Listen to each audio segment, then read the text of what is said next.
Preface. This book is pragmatical, not philosophical. A practical manual, not a treatise upon theories. It is intended for the men and women whose most pressing need is for money, who wish to get rich first and philosophize afterward. It is for those who have, so far, found neither the time, the means, nor the opportunity to go deeply into the study of metaphysics, but who want results and who are willing to take the conclusions of science as a basis for action, without going into all the processes by which those conclusions were reached. It is expected that the reader will take the fundamental statements upon faith, just as he would take statements concerning a law of electrical action if they were promulgated by a Marconi or an Edison, and, taking the statements upon faith, that he will prove their truth by acting upon them without fear or hesitation. Every man or woman who does this will certainly get rich, for the science herein applied is an exact science, and failure is impossible. For the benefit, however, of those who wish to investigate philosophical theories and so secure a logical basis for faith, I will here cite certain authorities. The monistic theory of the universe, the theory that one is all and that all is one, that one substance manifests itself as the seeming many elements of the material world, is of Hindu origin and has been gradually winning its way into the thought of the Western world for 200 years. It is the foundation of all the Oriental philosophies, and of those of Descartes, Spinoza, Leibniz, Schopenhauer, Hegel, and Emerson. The reader who would dig to the philosophical foundations of this is advised to read Hegel and Emerson for himself. In writing this book, I have sacrificed all other considerations to plainness and simplicity of style, so that all might understand. The plan of action laid down herein was deduced from the conclusions of philosophy. It has been thoroughly tested and bears the supreme test of practical experiment. It works. If you wish to know how the conclusions were arrived at, read the writings of the authors mentioned above. And if you wish to reap the fruits of their philosophies in actual practice, read this book and do exactly as it tells you to do. The author. Chapter 1. The Right to be Rich. Whatever may be said in praise of poverty, the fact remains that it is not possible to live a really complete or successful life unless one is rich. No man can rise to his greatest possible height in talent or soul development unless he has plenty of money. For to unfold the soul and to develop talent he must have many things to use, and he cannot have these things unless he has money to buy them with. A man develops in mind, soul, and body by making use of these things, and society is so organized that man must have money in order to become the possessor of things. Therefore, the basis of all advancement for man must be the science of getting rich. The object of all life is development, and everything that lives has an inalienable right to all the development it is capable of attaining. Man's right to life means his right to have the free and unrestricted use of all things which may be necessary to his fullest mental, spiritual, and physical unfoldment, or, in other words, his right to be rich. I shall not speak of riches in a figurative way. To be really rich does not mean to be satisfied or contented with a little. No man ought to be satisfied with little if he is capable of using and enjoying more.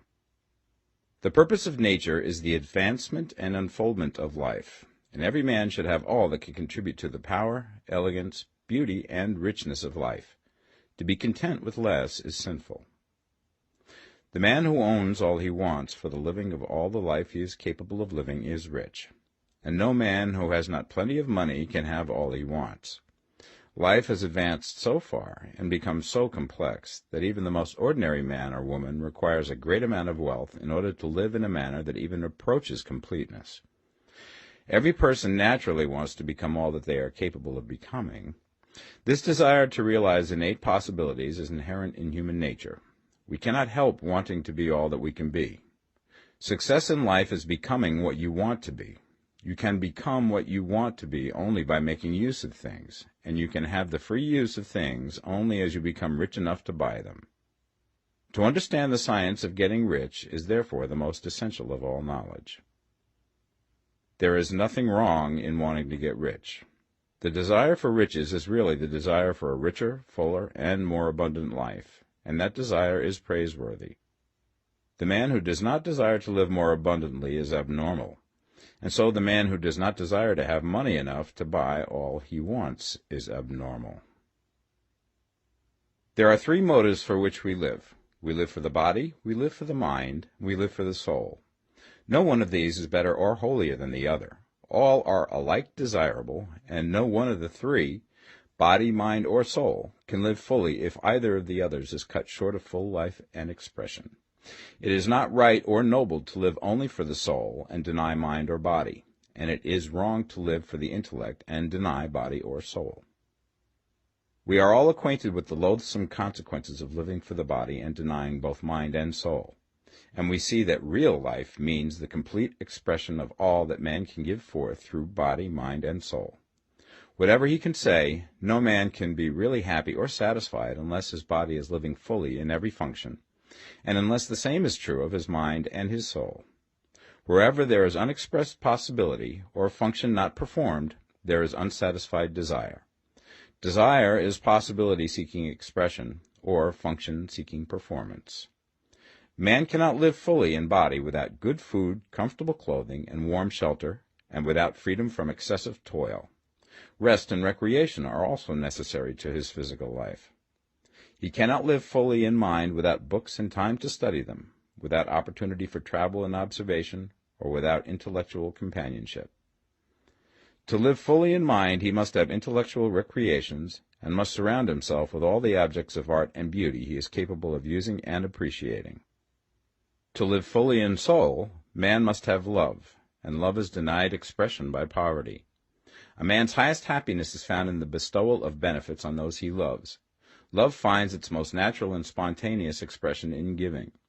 The man who has nothing to give cannot fill his place as a husband or father, as a citizen or as a man. It is in the use of material things that a man finds full life for his body, develops his mind, and unfolds his soul. It is therefore of supreme importance to him that he should be rich. It is perfectly right that you should desire to be rich. If you are a normal man or woman, you cannot help doing so. It is perfectly right that you should give your best attention to the science of getting rich, for it is the noblest and most necessary of all studies. If you neglect this study, you are derelict in your duty to yourself, to God, and humanity, for you can render to God and humanity no greater service than to make the most of yourself. Chapter 2. There is a science of getting rich. There is a science of getting rich, and it is an exact science, like algebra or arithmetic. There are certain laws which govern the process of acquiring riches. Once these laws are learned and obeyed by any man, he will get rich with mathematical certainty. The ownership of money and property comes as a result of doing things in a certain way. Those who do things in this certain way, whether on purpose or accidentally, get rich, while those who do not do things in this certain way, no matter how hard they work or how able they are, remain poor. It is a natural law that like causes always produce like effects, and therefore any man or woman who learns to do things in this certain way will infallibly get rich. That the above statement is true is shown by the following facts. Getting rich is not a matter of environment, for if it were, all the people in certain neighborhoods would become wealthy. The people of one city would all be rich, while those of other towns would all be poor. Or the inhabitants of one state would roll in wealth, and those of an adjoining state would be in poverty. But everywhere we see rich and poor living side by side, in the same environment, and often engaged in the same vocations. When two men are in the same locality and in the same business, and one gets rich while the other remains poor, it shows that getting rich is not primarily a matter of environment. Some environments may be more favorable than others, but when two men in the same business are in the same neighborhood, and one gets rich while the other fails, it indicates that getting rich is the result of doing things in a certain way. And further, the ability to do things in this certain way is not due solely to the possession of talent, for many people who have great talent remain poor, while others who have very little talent get rich. Studying the people who have gotten rich, we find that they are an average lot in all respects, having no greater talents and abilities than other men. It is evident that they do not get rich because they possess talents and abilities that other men have not, but because they happen to do things in a certain way. Getting rich is not the result of saving or thrift. Many very penurious people are poor, while free spenders often get rich. nor is getting rich due to doing things which others fail to do. For two men in the same business often do almost exactly the same things, and one gets rich while the other remains poor or becomes bankrupt. From all these things, we must come to the conclusion that getting rich is the result of doing things in a certain way. If getting rich is the result of doing things in a certain way, then any man or woman who can do things in that way can become rich, and the whole matter is brought within the domain of exact science. The question arises here whether this certain way may not be so difficult that only a few may follow it. This cannot be true, as we have seen, so far as natural ability is concerned. Talented people get rich, and blockheads get rich. Intellectually brilliant people get rich, and very stupid people get rich. Physically strong people get rich, and weak and sickly people get rich. Some degree of ability to think and understand is, of course, essential. But insofar natural ability is concerned, any man or woman who has sense enough to read and understand these words can certainly get rich. Also, we have seen that it is not a matter of environment. Location counts for something. One would not go to the heart of the Sahara and expect to do successful business. Getting rich involves the necessity of dealing with men and of being where there are people to deal with. And if these people are inclined to deal in the way that you want to deal, so much the better. But that is about as far as environment goes. If anybody else in your town can get rich, so can you. And if anybody else in your state can get rich, so can you. Again, it is not a matter of choosing some particular business or profession. People get rich in every business and in every profession, while their next-door neighbors in the same vocation remain in poverty. It is true that you will do best in a business which you like and which is congenial to you. And if you have certain talents which are well developed, you will do best in a business which calls for the exercise of those talents. Also, you will do best in a business which is suited to your locality. An ice cream parlor would do better in a warm climate than in Greenland, and a salmon fishery will succeed better in the Northwest than in Florida, where there are no salmon. But aside from these general limitations, getting rich is not dependent upon your engaging in some particular business, but upon your learning to do things in a certain way.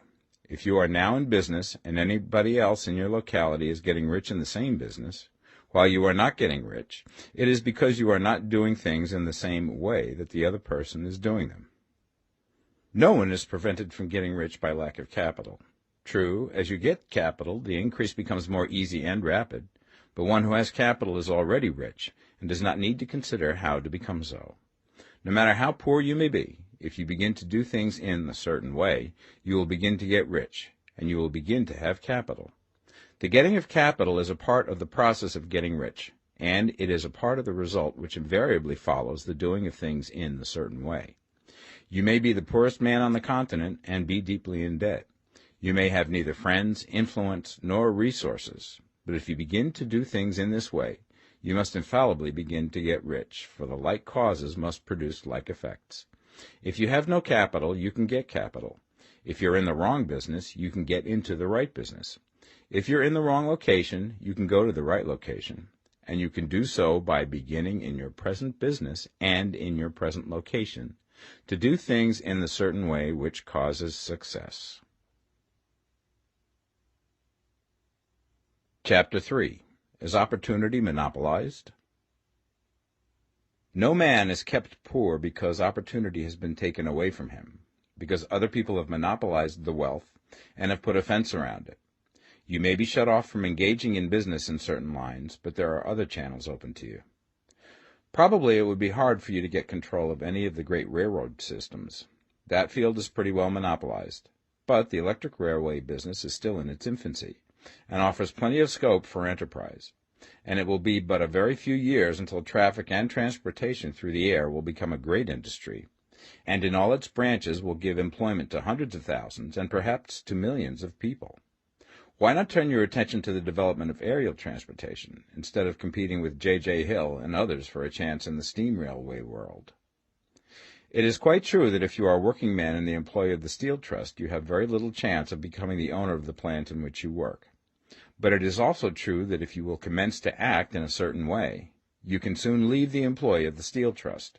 You can buy a farm from 10 to 40 acres and engage in business as a producer of foodstuffs. There is great opportunity at this time for men who will live upon small tracts of land and cultivate the same intensively. Such men will certainly get rich. You may say that it is impossible for you to get the land, but I'm going to prove to you that it is not impossible, and that you can certainly get a farm if you will go to work in a certain way. At different periods, the tide of opportunity sets in different directions, according to the needs of the whole, and the particular stage of social evolution which has been reached. At present, in America, it is setting towards agricultural and the allied industries and professions.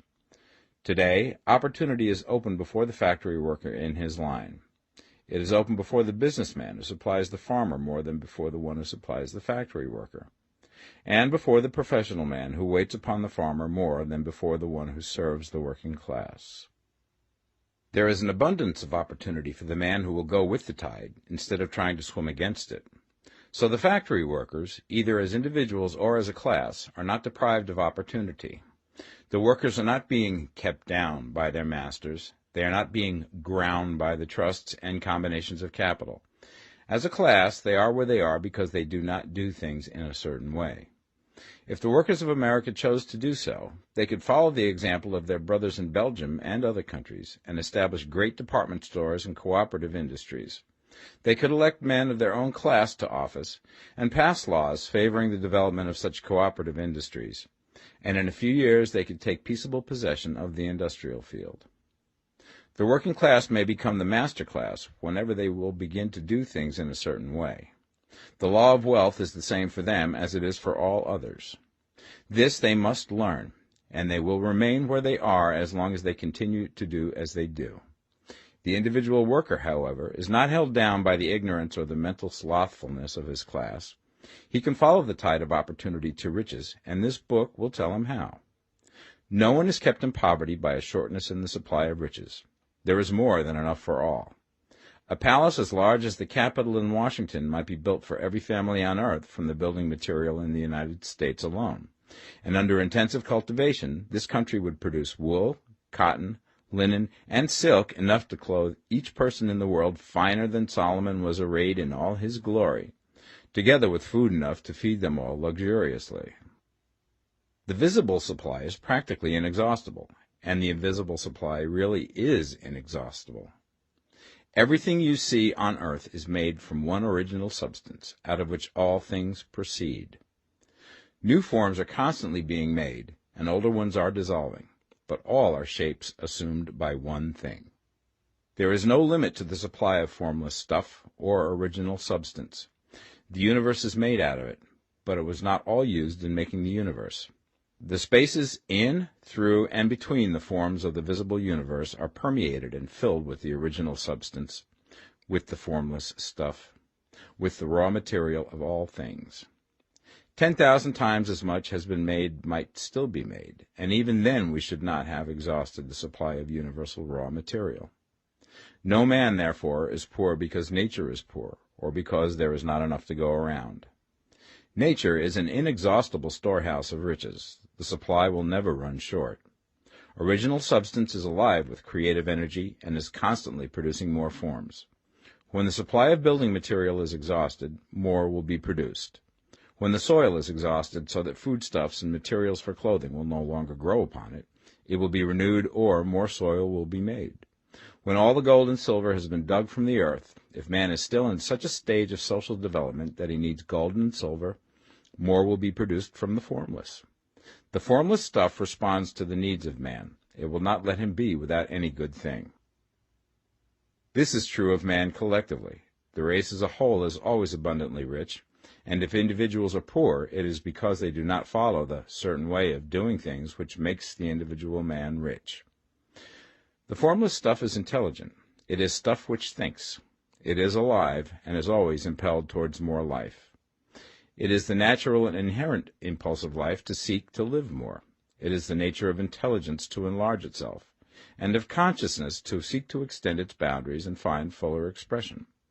The universe of forms has been made by formless living substance, throwing itself into form in order to express itself more fully. The universe is a great living presence, always moving inherently towards more life and fuller functioning. Nature is formed for the advancement of life. Its impelling motive is the increase of life. For this cause, everything which can possibly minister to life is bountifully provided. There can be no lack unless God is to contradict himself and nullify his own works. You are not kept poor by lack in the supply of riches. It is a fact which I shall demonstrate a little further on, that even the resources of the formless supply are at the command of the man or woman who will act and think in a certain way. Chapter 4. The first principle in the science of getting rich. Thought is the only power which can produce tangible riches from the formless substance. The stuff from which all things are made is a substance which thinks, and a thought of form in this substance produces the form. Original substance moves according to its thoughts. Every form and process you see in nature is the visible expression of a thought in original substance. As the formless stuff thinks of a form, it takes that form. As it thinks of a motion, it makes that motion. That is the way all things were created. We live in a thought world, which is part of a thought universe. The thought of a moving universe extended through formless substance, and the thinking stuff moving according to that thought, took the form of systems of planets and maintains that form. Thinking substance takes the form of its thought and moves according to that thought. Holding the idea of a circling system of suns and worlds, it takes the form of these bodies and moves them as it thinks.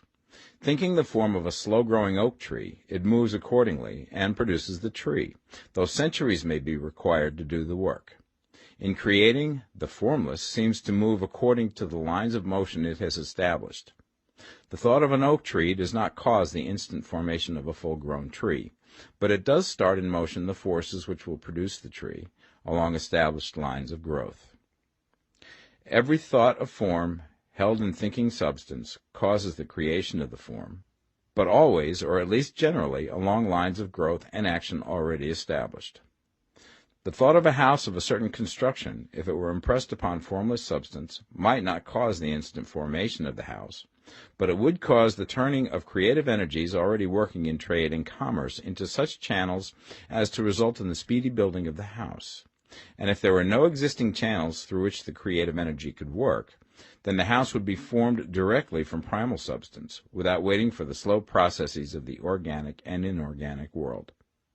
No thought of form can be impressed upon original substance without causing the creation of the form. Man is a thinking center and can originate thought. All the forms that man fashions with his hands must first exist in his thought.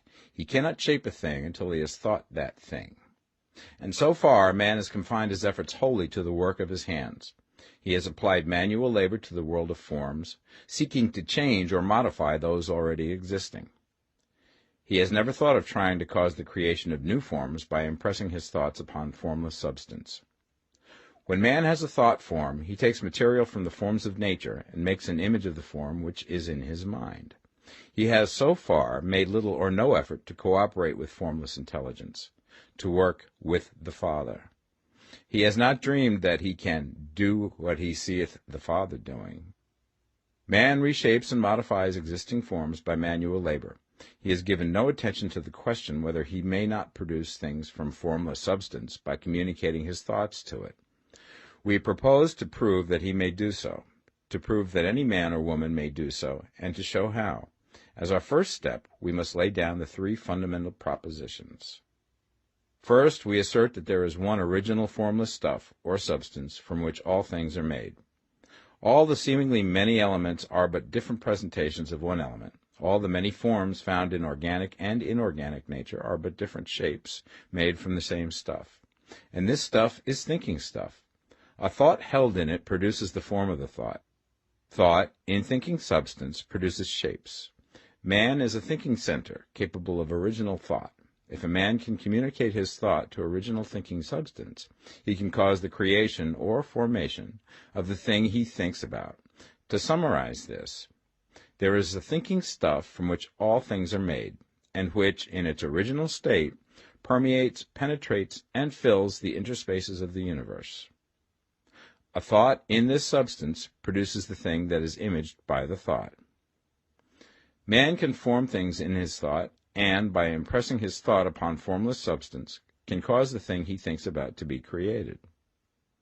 It may be asked if I can prove these statements, and without going into details, I answer that I can do so, both by logic and experience.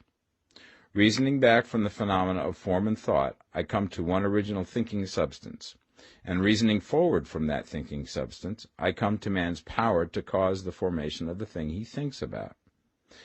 And by experiment, I find the reasoning true. And this is my strongest proof. If one man who reads this book gets rich by doing what it tells him to do, that is evidence in support of my claim. But if every man who does what it tells him to do gets rich, that is proof positive until someone goes through the process and fails. The theory is true until the process fails, and this process will not fail. For every man who does exactly what this book tells him to do will get rich.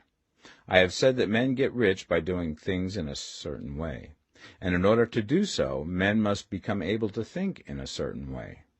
A man's way of doing things is the direct result of the way he thinks about things. To do things in a way that you want to do them, you will have to acquire the ability to think the way you want to think. This is the first step towards getting rich. To think what you want to think is to think truth, regardless of appearances. Every man has the natural and inherent power to think what he wants to think, but it requires far more effort to do so than it does to think the thoughts which are suggested by appearances. To think according to appearance is easy. To think truth regardless of appearances is laborious, and requires the expenditure of more power than any other work man is called upon to perform. There is no labor from which most people shrink as they do from that of sustained and consecutive thought. It is the hardest work in the world. This is especially true when truth is contrary to appearances. Every appearance in the visible world tends to produce a corresponding form in the mind which observes it, and this can only be prevented by holding the thought of the truth. To look upon the appearance of disease will produce the form of disease in your own mind and ultimately in your body, unless you hold the thought of the truth, which is that there is no disease. It is only an appearance, and the reality is health. To look upon the appearances of poverty will produce corresponding forms in your own mind, unless you hold to the truth that there is no poverty, there is only abundance. To think health when surrounded by the appearance of disease, or to think riches when in the midst of appearances of poverty, requires power, but he who acquires this power becomes a master mind. He can conquer fate. He can have what he wants. This power can only be acquired by getting hold of the basic fact which is behind all appearances, and that fact is that there is one thinking substance, from which and by which all things are made. Then we must grasp the truth that every thought held in this substance becomes a form, and that man can so impress his thoughts upon it as to cause them to take form and become visible things. When we realize this, we lose all doubt and fear, for we know that we can create what we want to create, and we can get what we want to have, and can become what we want to be. As a first step towards getting rich, you must believe the three fundamental statements given previously in this chapter, and in order to emphasize them, I repeat them here. There is a thinking stuff from which all things are made, and which, in its original state, permeates, penetrates, and fills the interspaces of the universe. A thought in this substance produces the thing that is imaged by the thought. Man can form things in his thought, and, by impressing his thought upon formless substance, can cause the thing he thinks about to be created.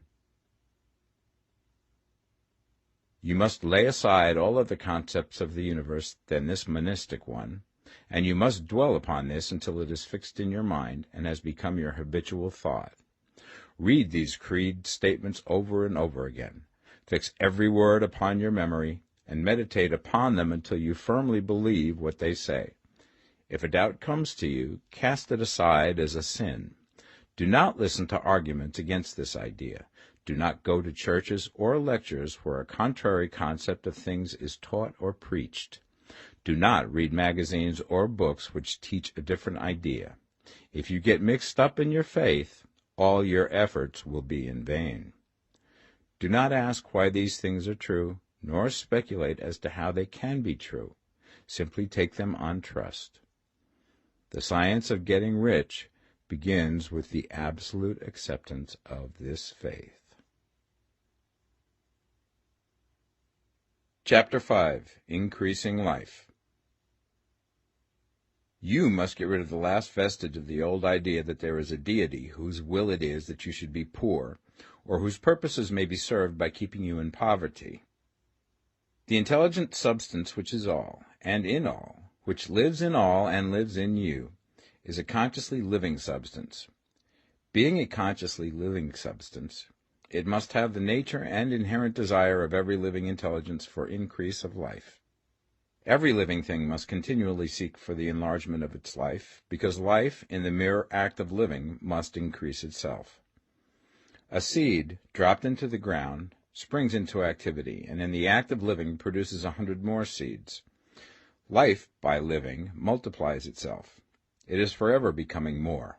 It must do so if it continues to be at all.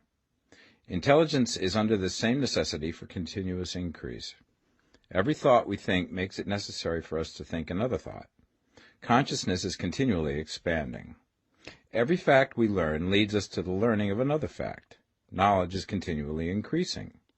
Every talent we cultivate brings to the mind the desire to cultivate another talent.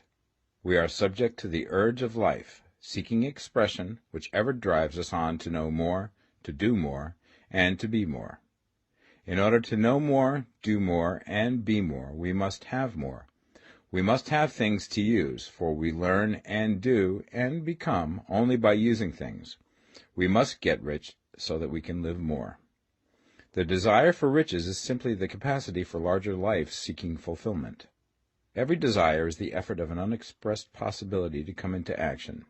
It is power seeking to manifest which causes desire. That which makes you want more money is the same as that which makes the plant grow. It is life, seeking fuller expression. The one living substance must be subject to this inherent law of all life. It is permeated with the desire to live more. That is why it is under the necessity of creating things. The one substance desires to live more in you. Hence, it wants you to have all the things you can use. It is the desire of God that you should get rich. He wants you to get rich because he can express himself better through you if you have plenty of things to use in giving him expression.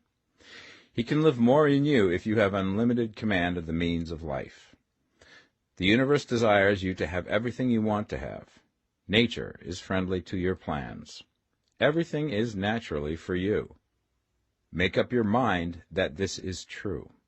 It is essential, however, that your purpose should harmonize with the purpose that is in all.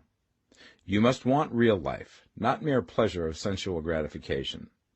Life is the performance of function, and the individual really lives only when he performs every function, physical, mental, and spiritual, of which he is capable, without excess in any. You do not want to get rich in order to live swinishly, for the gratification of animal desires, that is not life. But the performance of every physical function is a part of life, and no one lives completely who denies the impulses of the body a normal and healthful expression. You do not want to get rich solely to enjoy mental pleasures, to get knowledge, to gratify ambition, to outshine others, to be famous. All these are a legitimate part of life, but the man who lives for the pleasures of the intellect alone will only have a partial life, and he will never be satisfied with his lot. You do not want to get rich solely for the good of others, to lose yourself for the salvation of mankind, to experience the joys of philanthropy and sacrifice. The joys of the soul are only a part of life, and they are no better or nobler than any other part. You want to get rich in order that you may eat, drink, and be merry when it is time to do these things, in order that you may surround yourself with beautiful things, see distant lands, feed your mind, and develop your intellect, in order that you may love men and do kind things, and be able to play a good part in helping the world to find truth. But remember that extreme altruism is no better and no nobler than extreme selfishness. Both are mistakes. Get rid of the idea that God wants you to sacrifice yourself for others, and that you can secure his favor by doing so. God requires nothing of the kind. What he wants is that you should make the most of yourself, for yourself and for others, and you can help others more by making the most of yourself than in any other way. You can make the most of yourself only by getting rich, so it is right and praiseworthy that you should give your first and best thought to the work of acquiring wealth. Remember, however, that the desire of substance is for all, and its movements must be for more life to all. It cannot be made to work for less life to any, because it is equally in all, seeking riches and life. Intelligent substance will make things for you, but it will not take things away from someone else and give them to you.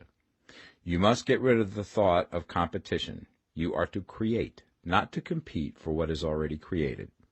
You do not have to take anything away from anyone. You do not have to drive sharp bargains. You do not have to cheat or to take advantage. You do not need to let any man work for you for less than he earns. You do not have to covet the property of others or to look at it with wishful eyes. No man has anything of which you cannot have the like, and that without taking what he has away from him. You are to become a creator, not a competitor. You are going to get what you want, but in such a way that when you get it, every other man will have more than he has now. I am aware that there are men who get a vast amount of money by proceeding in direct opposition to the statements in the paragraph above, and may add a word of explanation here.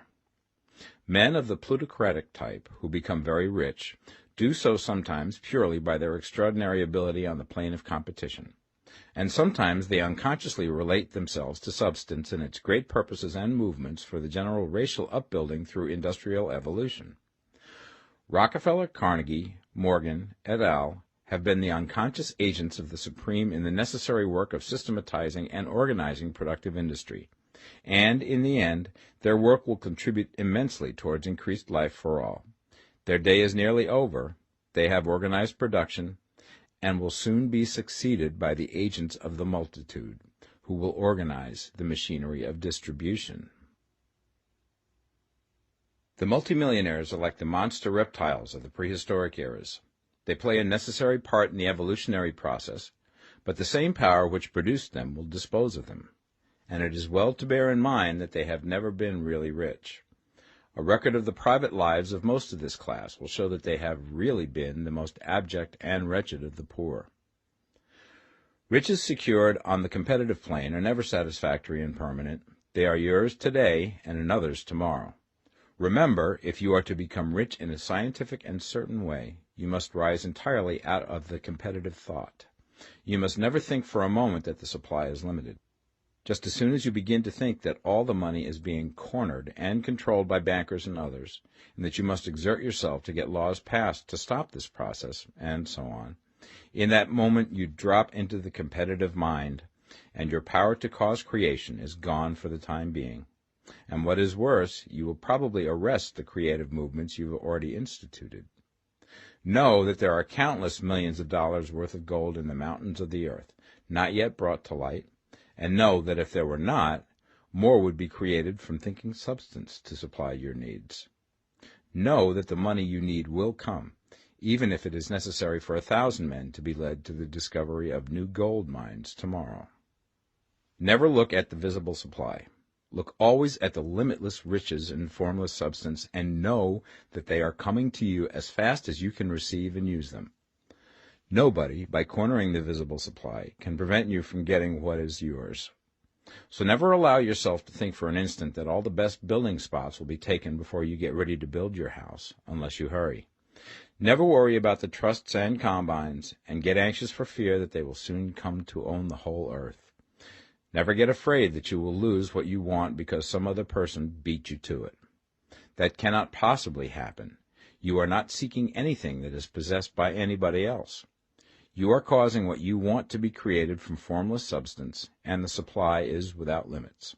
Stick to the formulated statement. There is a thinking stuff from which all things are made, and which, in its original state, permeates, penetrates, and fills the interspaces of the universe. A thought in this substance produces the thing that is imaged by the thought. Man can form things in his thought, and by impressing his thought upon formless substance, can cause the thing he thinks about to be created. Chapter 6. How Riches Come to You. When I say that you do not have to drive sharp bargains, I do not mean that you do not have to drive any bargains at all, or that you are above the necessity for having any dealings with your fellow men. I mean that you will not need to deal with them unfairly. You do not have to get something for nothing, but can give to every man more than you take from him. You cannot give every man more in cash market value than you take from him, but you can give him more in use value than the cash value of the thing you take from him. The paper, ink, and other material in this book may not be worth the money you pay for it, but if the ideas suggested by it bring you thousands of dollars, you have not been wronged by those who sold it to you. They have given you a great use value for a small cash value. Let us suppose that I own a picture by one of the great artists, which in any civilized community is worth thousands of dollars. I take it to Baffin Ray, and by salesmanship induce an Eskimo to give a bundle of furs worth $500 for it. I have really wronged him, for he has no use for the picture. It has no value to him. It will not add to his life. But suppose I give him a gun worth $50 for his furs. Then he has made a good bargain. He has use for the gun. It will get him many more furs and much food. It will add to his life in every way. It will make him rich. When you rise from the competitive to the creative plane, you can scan your business transactions very strictly, and if you are selling any man anything which does not add more to his life than the thing he gives you in exchange, you can afford to stop it. You do not have to beat anybody in business, and if you are in a business which does beat people, get out of it at once. Give every man more in use value than you take from him in cash value. Then you are adding to the life of the world by every business transaction. If you have people working for you, you must take from them more in cash value than you pay them in wages. But you can so organize your business that it will be filled with the principle of advancement, and so that each employee who wishes to do so may advance a little every day. You can make your business do for your employees what this book is doing for you. You can so conduct your business that it will be a sort of ladder, by which every employee who will take the trouble may climb to riches himself, and, given the opportunity, if he will not do so, it is not your fault. And finally, because you are to cause the creation of your riches from formless substance which permeates all your environment, it does not follow that they are to take shape from the atmosphere and come into being before your eyes. If you want a sewing machine, for instance, I do not mean to tell you that you are to impress the thought of a sewing machine on thinking substance until the machine is formed without hands, in the room where you sit or elsewhere. But if you want a sewing machine, hold the mental image of it with the most positive certainty that it is being made, or is on its way to you. After once forming the thought, have the most absolute and unquestioning faith that the sewing machine is coming. Never think of it, or speak of it, in any other way than as being sure to arrive. Claim it as already yours. It will be brought to you by the power of the Supreme Intelligence, acting upon the minds of men. If you live in Maine, it may be that a man will be brought from Texas or Japan to engage in some transaction which will result in your getting what you want. If so, the whole matter will be as much to that man's advantage as it is to yours. Do not forget for a moment that the thinking substance is through all, in all, communicating with all, and can influence all. The desire of thinking substance for a fuller life and better living has caused the creation of all the sewing machines already made, and it can cause the creation of millions more, and will, whenever men set it in motion by desire and faith, and by acting in a certain way. You can certainly have a sewing machine in your house, and it is just as certain that you can have any other thing or things which you want, and which you will use for the advancement of your own life and the lives of others. You need not hesitate about asking largely. It is your Father's pleasure to give you the kingdom, said Jesus. Original substance wants to live all that is possible in you, and wants you to have all that you can or will use for the living of the most abundant life. If you fix upon your consciousness the fact that the desire you feel for the possession of riches is one with a desire of omnipotence for more complete expression, your faith becomes invincible. Once I saw a little boy sitting at a piano, and vainly tried to bring harmony out of the keys, and I saw that he was grieved and provoked by his inability to play real music. I asked him the cause of his vexation, and he answered, "I can feel the music in me, but I can't make my hands go right." The music in him was the urge of original substance, containing all the possibilities of all life. All that there is of music was seeking expression through the child. God, the one substance, is trying to live and do and enjoy things through humanity. He is saying, I want hands to build wonderful structures, to play divine harmonies, to paint glorious pictures. I want feet to run my errands, eyes to see my beauties, tongues to tell mighty truths and to sing marvelous songs, and so on. All that there is of possibility is seeking expression through men. God wants those who can play music to have pianos and every other instrument, and to have the means to cultivate their talents to the fullest extent. He wants those who can appreciate beauty to be able to surround themselves with beautiful things. He wants those who can discern truth to have every opportunity to travel and observe. He wants those who can appreciate dress to be beautifully clothed, and those who can appreciate good food to be luxuriously fed. He wants all these things because it is himself that enjoys and appreciates them. It is God who wants to play and sing and enjoy beauty and proclaim truth and wear fine clothes and eat good food. It is God that worketh in you to will and to do, said Paul. The desire you feel for riches is the infinite, seeking to express himself in you as he sought to find expression in the little boy at the piano. So you need not hesitate to ask largely. Your part is to focalize and express the desire to God. This is a difficult point with most people. They retain some of the old idea that poverty and self-sacrifice are pleasing to God. They look upon poverty as a part of the plan, a necessity of nature. They have the idea that God has finished his work and made all that he can make, and that the majority of men must stay poor because there is not enough to go around. They hold to so much of this erroneous thought that they feel ashamed to ask for wealth. They try not to want more than a very modest competence, just enough to make them fairly comfortable. I recall now the case of one student who was told that he must get in mind a clear picture of the things he desired, so that the creative thought of them might be impressed upon formless substance. He was a very poor man, living in a rented house, and having only what he earned from day to day, and he could not grasp the fact that all wealth was his.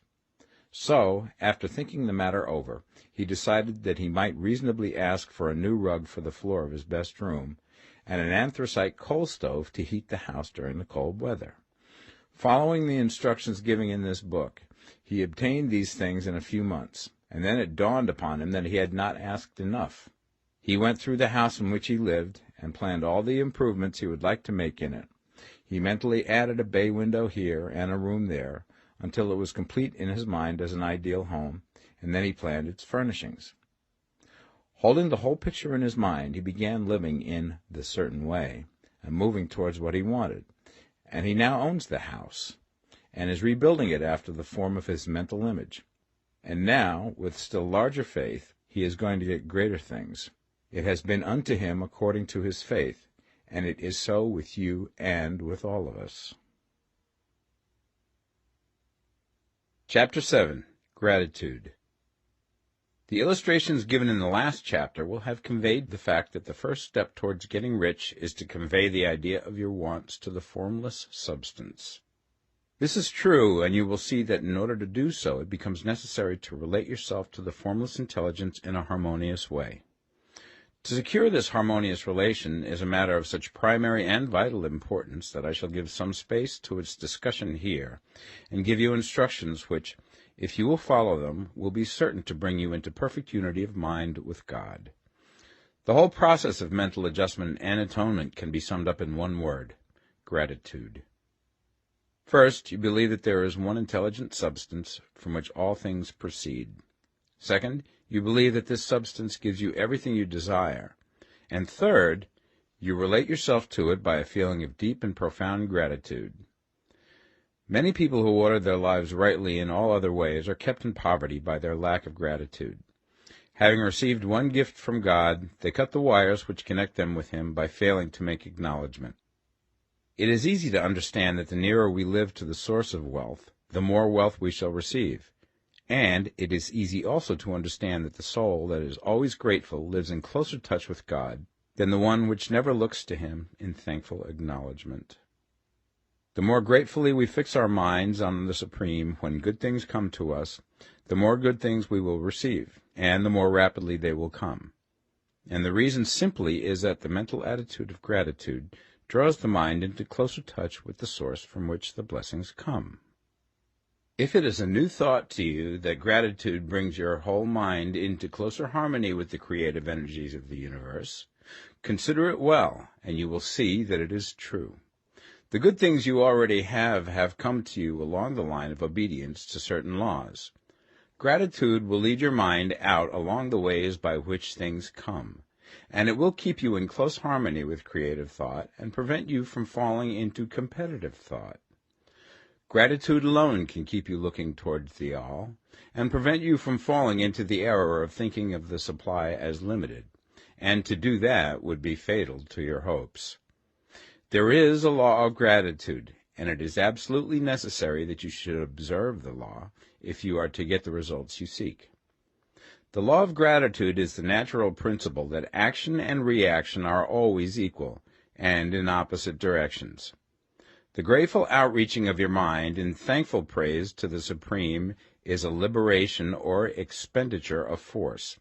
It cannot fail to reach that to which it is addressed, and the reaction is an instantaneous movement towards you. Draw nigh unto God, and he will draw nigh unto you. That is a statement of psychological truth. And if your gratitude is strong and constant, the reaction in formless substance will be strong and continuous. The movement of the things you want will always be towards you. Notice the grateful attitude that Jesus took, how he always seemed to be saying, I thank thee, Father, that thou hearest me. You cannot exercise much power without gratitude, for it is gratitude that keeps you connected with power. But the value of gratitude does not consist solely in getting you more blessings in the future. Without gratitude, you cannot long keep from dissatisfied thought regarding things as they are. The moment you permit your mind to dwell with dissatisfaction upon things as they are, you begin to lose ground. You fix attention upon the common, the ordinary, the poor, and the squalid and mean, and your mind takes the form of these things. Then you will transmit these forms or mental images to the formless, and the common, the poor, the squalid, and mean will come to you. To permit your mind to dwell upon the inferior is to become inferior, and to surround yourself with inferior things. On the other hand, to fix your attention on the best is to surround yourself with the best, and to become the best. The creative power within us makes us into the image of that to which we give our attention. We are thinking substance, and thinking substance always takes the form of that which it thinks about. The grateful mind is constantly fixed upon the best. Therefore it tends to become the best. It takes the form or character of the best and will receive the best. Also, faith is born of gratitude. The grateful mind continually expects good things, and expectation becomes faith. The reaction of gratitude upon one's own mind produces faith, and every outgoing wave of grateful thanksgiving increases faith. He who has no feeling of gratitude cannot long retain a living faith, and without a living faith you cannot get rich by the creative method, as we shall see in the following chapters. It is necessary, then, to cultivate the habit of being grateful for every good thing that comes to you, and to give thanks continuously. And because all things have contributed to your advancement, you should include all things in your gratitude. Do not waste time thinking or talking about the shortcomings or wrong actions of plutocrats or trust magnates. Their organization of the world has made your opportunity. All you get really comes to you because of them. Do not rage against corrupt politicians. If it were not for politicians, we should fall into anarchy, and your opportunity would be greatly lessened. God has worked a long time and very patiently to bring us up to where we are in industry and government, and he is going right on with his work. There is not the least doubt that he will do away with plutocrats, trust magnates, captains of industry, and politicians as soon as they can be spared. But in the meantime, behold, they are all very good. Remember that they are all helping to arrange the lines of transmission along which your riches will come to you, and be grateful to them all. This will bring you into harmonious relations with the good in everything, and the good in everything will move toward you.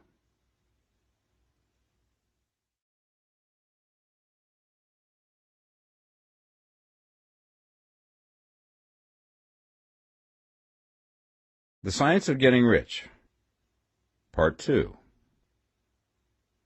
Chapter 8. Thinking in the Certain Way. You must form a clear and definite mental picture of what you want. You cannot transmit an idea unless you have it yourself. You must have it before you can give it, and many people fail to impress thinking substance because they have themselves only a vague and misty concept of the things they want to do, to have, or to become. It is not enough that you should have a general desire for wealth to do good with. Everybody has that desire. It is not enough that you should have a wish to travel, see things, live more, etc. Everybody has those desires also. If you were going to send a wireless message to a friend, you would not send the letters of the alphabet in their order and let him construct the message for himself, nor would you take words at random from the dictionary. You would send a coherent sentence, one which meant something. When you try to impress your wants upon substance, remember that it must be done by a coherent statement. You must know what you want and be definite. You can never get rich or start the creative power into action by sending out unformed longings and vague desires. Go over your desires just as the man I have described went over his house. See just what you want and get a clear mental picture of it as you wish it to look when you get it. That clear mental picture you must have continually in mind, as the sailor has in mind the port towards which he is sailing the ship. You must keep your face towards it all the time. You must no more lose sight of it than the steersman loses sight of the compass. It is not necessary to take exercises in concentration, nor to set apart special times for prayer and affirmation, nor to go into the silence, nor to do occult stunts of any kind. There things are well enough, but all you need is to know what you want, and to want it badly enough so that it will stay in your thoughts.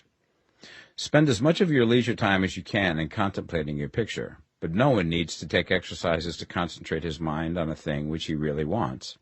It is the things you do not really care about which require effort to fix your attention upon them. And unless you really want to get rich, so that the desire is strong enough to hold your thoughts directly to the purpose, as the magnetic pole holds the needle of the compass, it will hardly be worthwhile for you to try to carry out the instructions given in this book. The methods herein set forth are for people whose desire for riches is strong enough to overcome mental laziness and the love of ease, and make them work. The more clear and definite you make your pictures then, and the more you dwell upon it, bringing out all of its delightful details, the stronger your desire will be, and the stronger your desire, the easier it will be to hold your mind fixed upon the picture of what you want. Something more is necessary, however, than merely to see the picture clearly. If that is all you do, you are only a dreamer, and will have little or no power for accomplishment. Behind your clear vision must be the purpose to realize it, to bring it out in tangible expression. And behind this purpose must be an invincible and unwavering faith that the thing is already yours, that it is at hand, and you have only to take possession of it. Live in the new house mentally until it takes form around you physically.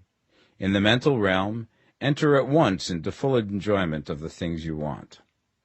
Whatsoever things ye ask for when ye pray, believe that ye receive them, and ye shall have them, said Jesus. See the things you want as if they were actually around you all the time. See yourself as owning and using them. Make use of them in imagination, just as you will use them when they are your tangible possessions. Dwell upon your mental picture until it is clear and distinct, and then take the mental attitude of ownership towards everything in that picture. Take possession of it in mind, in the full faith that it is actually yours. Hold to this mental ownership. Do not waver for an instant in the faith that it is real. And remember what was said in the preceding chapter about gratitude.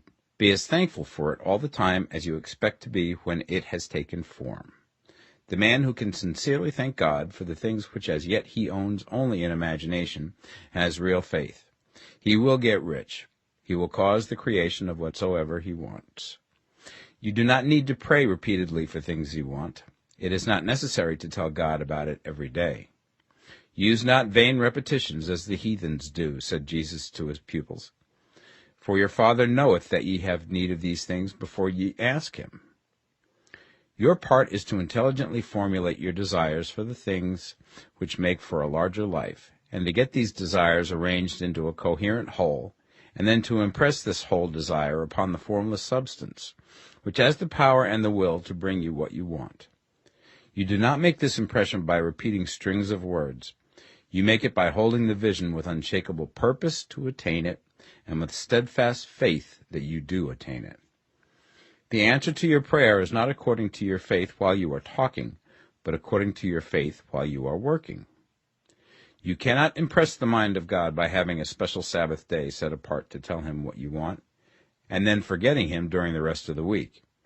You cannot impress him by having special hours to go into your closet and pray, if you then dismiss the matter from your mind until the hour of prayer comes again. Oral prayer is well enough, and has its effect, especially upon yourself, in clarifying your vision and strengthening your faith. But it is not your oral petitions which get you what you want. In order to get rich, you do not need a sweet hour of prayer. You need to pray without ceasing. And by prayer I mean holding steadily to your vision, with the purpose to cause its creation into solid form, and the faith that you are doing so. Believe that ye receive them. The whole matter turns on receiving, once you have clearly formed your vision. When you have formed it, it is well to make an oral statement, addressing the Supreme in reverent prayer, and from that moment you must, in mind, receive what you ask for. Live in the new house, wear the fine clothes, ride in the automobile, go on the journey, and confidently plan for greater journeys. Think and speak of all things you have asked for in terms of actual present ownership. Imagine an environment and a financial condition exactly as you want them, and live all the time in that imaginary environment and financial condition. Mind, however, that you do not do this as a mere dreamer and castle builder. Hold to the faith that the imaginary is being realized, and to the purpose to realize it. Remember that it is faith and purpose in the use of imagination which makes the difference between the scientist and the dreamer. And having learned this fact, it is here that you must learn the proper use of the will. Chapter 9. How to Use the Will. To set about getting rich in a scientific way, you do not try to apply your willpower to anything outside of yourself. You have no right to do so anyway. It is wrong to apply your will to other men and women in order to get them to do what you wish done. It is as flagrantly wrong to coerce people by mental power as it is to coerce them by physical power. If compelling people by physical force to do things for you reduces them to slavery, compelling them by mental means accomplishes exactly the same thing. The only difference is in methods. If taking things from people by physical force is robbery, then taking things by mental force is robbery also. There is no difference in principle. You have no right to use your willpower upon another person, even for his own good, for you do not know what is for his good. The science of getting rich does not require you to apply power or force to any other person in any way whatsoever. There is not the slightest necessity for doing so. Indeed, any attempt to use your will upon others will only tend to defeat your purpose. You do not need to apply your will to things in order to compel them to come to you. That would simply be trying to coerce God, and would be foolish and useless, as well as irreverent. You do not have to compel God to give you good things, any more than you have to use your willpower to make the sun rise. You do not have to use your willpower to conquer an unfriendly deity, or to make stubborn and rebellious forces do your bidding. Substance is friendly to you, and is more anxious to give you what you want than you are to get it. To get rich, you need only to use your willpower upon yourself. When you know what to think and do, then you must use your will to compel yourself to think and do the right things. That is the legitimate use of the will in getting what you want, to use it in holding yourself to the right course. Use your will to keep yourself thinking and acting in the certain way. Do not try to project your will or thoughts or your mind out into space to act on things or people. Keep your mind at home. It can accomplish more there than elsewhere. Use your mind to form a mental image of what you want and to hold that vision with faith and purpose, and use your will to keep your mind working in the right way. The more steady and continuous your faith and purpose, the more rapidly you will get rich, because you will make only positive impressions upon substance, and you will not neutralize or offset them by negative impressions. The picture of your desires, held with faith and purpose, is taken up by the formless and permeates it to great distances throughout the universe, for all I know. As this impression spreads, all things are set moving towards its realizations.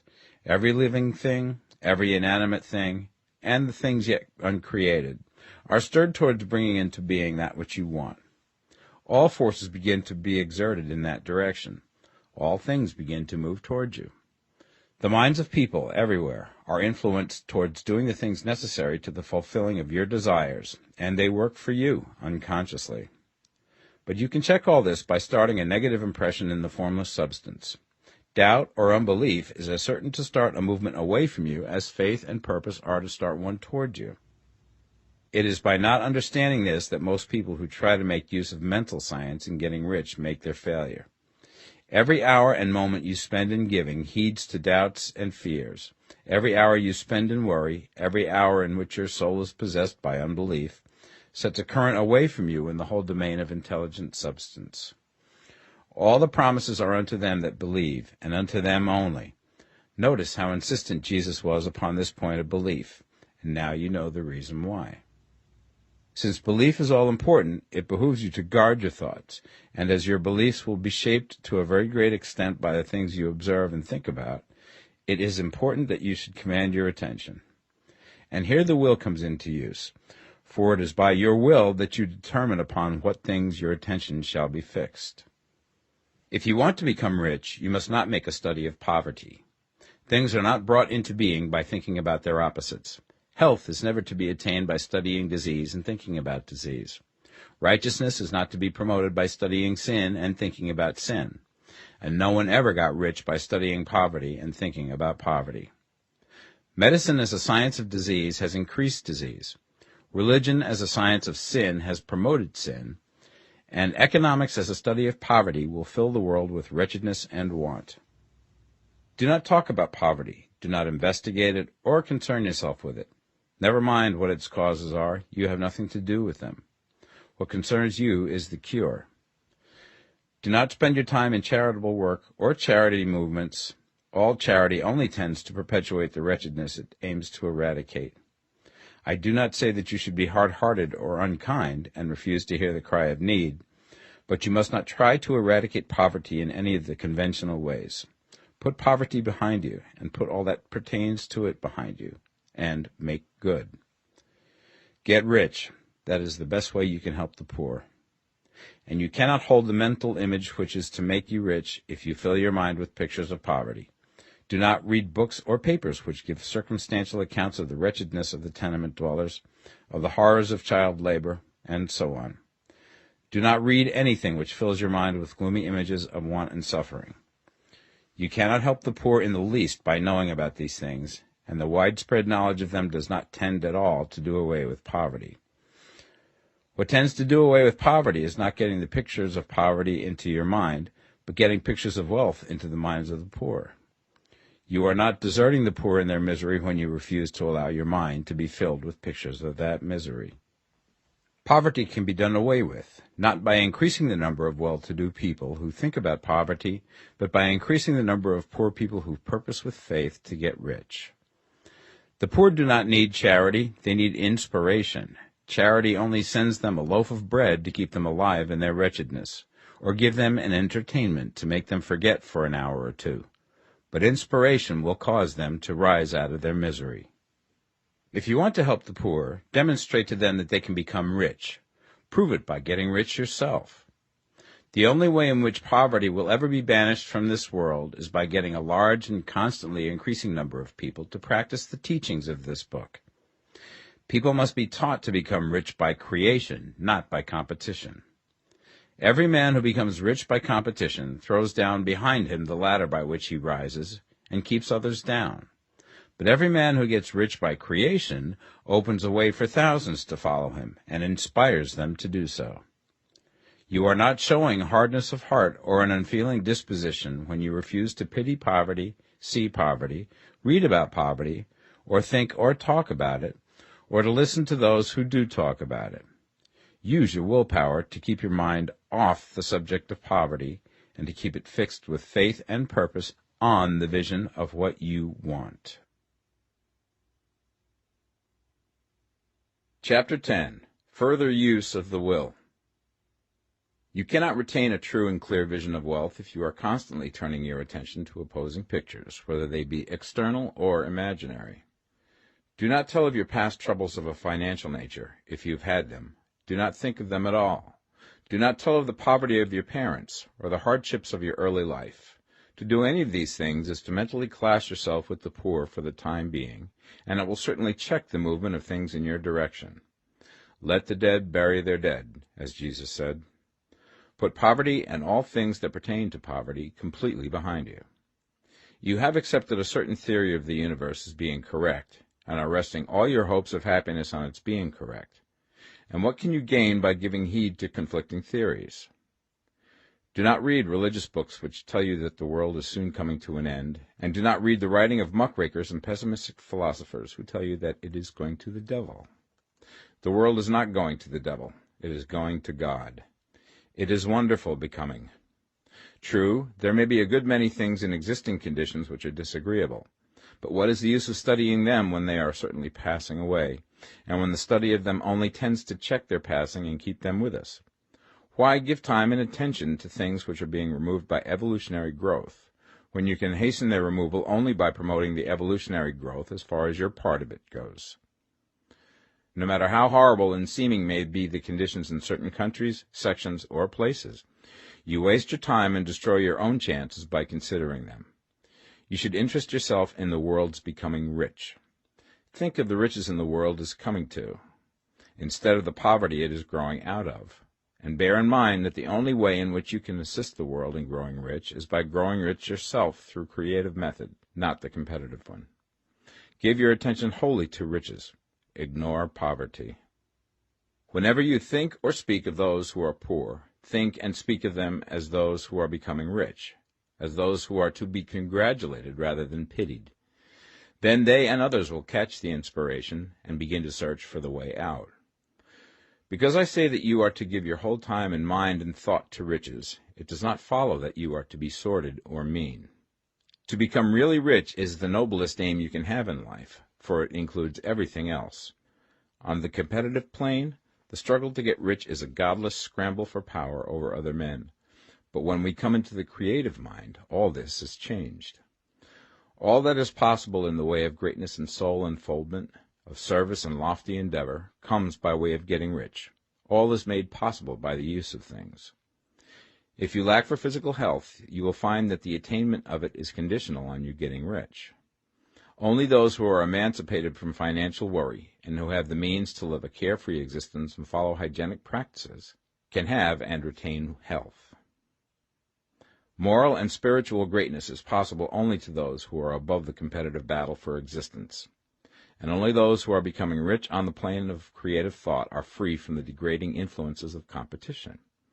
If your heart is set on domestic happiness, remember that love flourishes best when there is refinement, a high level of thought, and freedom from corrupting influences.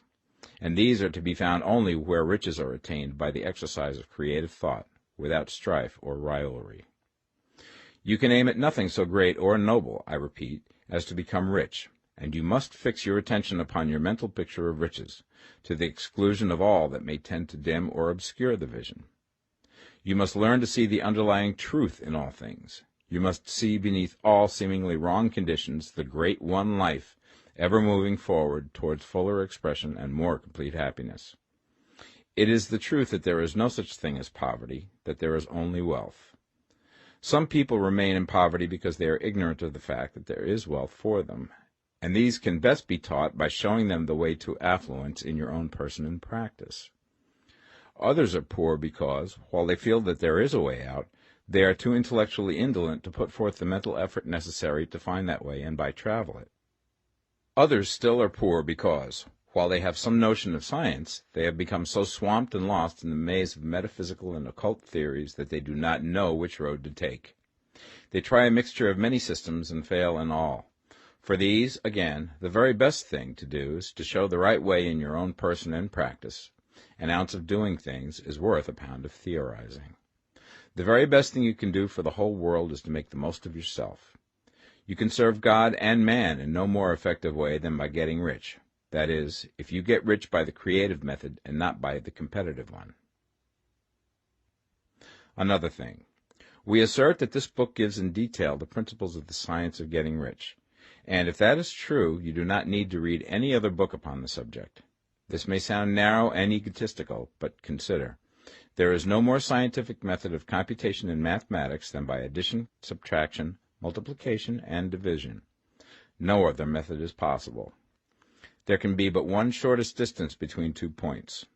There is only one way to think scientifically, and that is to think in the way that leads by the most direct and simple route to the goal.